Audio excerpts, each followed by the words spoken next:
I'm really excited to be part of this project. From initially meeting you, Hannah, and allowing the project to develop, I think it's starting to become something very special and grow exponentially.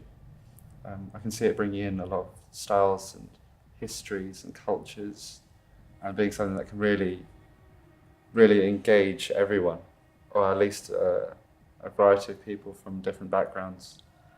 So a lot of the time I'm not even using the entire songs, I'm just taking small elements from around, sort of kind of 50 tracks from different styles. A lot of the music that I'm using is Sufi music, which I'll just take the odd texture or element or sound object from and put that into something a bit bigger, into a larger composition, which I can then throw against a more sort of heavier pulse when it needs it, or bring it out, or wash things out with some reverb, or just really drag the notes out and send them to the different spaces in the room or the space, for it to be something that you don't necessarily just hear but you feel.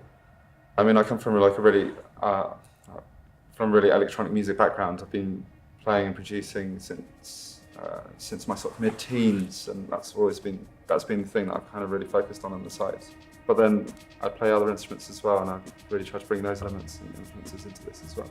So definitely with this sort of the Eastern stuff.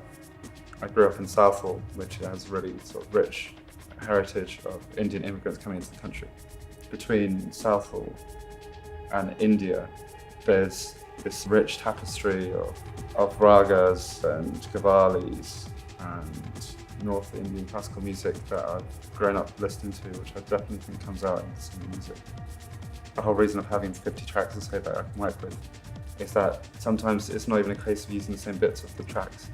And I know that might sound like a really obvious thing from a DJ perspective, but for the Prisms of Isis project, then the whole idea is just to build up a wall of sounds that we can drop into or bring out or really submerge yourself with, and then to find the bits that are kind of working and where are those pockets of sound that we want to use from each of the songs, what are those textures that we want to use, what the audience feels from the set. And that's not just the pulse and the BPM and that sort of 4/4 kick that's coming in behind everything and carrying forward. It's also how it moves the audience, how they feel it, how they sense it, how they hear those chords move around, and how they hear the melodies and sort of marry with each other.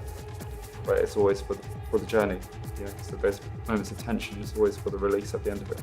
But the fundamental principle behind everything that we're going to do with this is to bring out the joy and love and experience. And sometimes it might get dark, but that's to bring it into an ecstatic experience.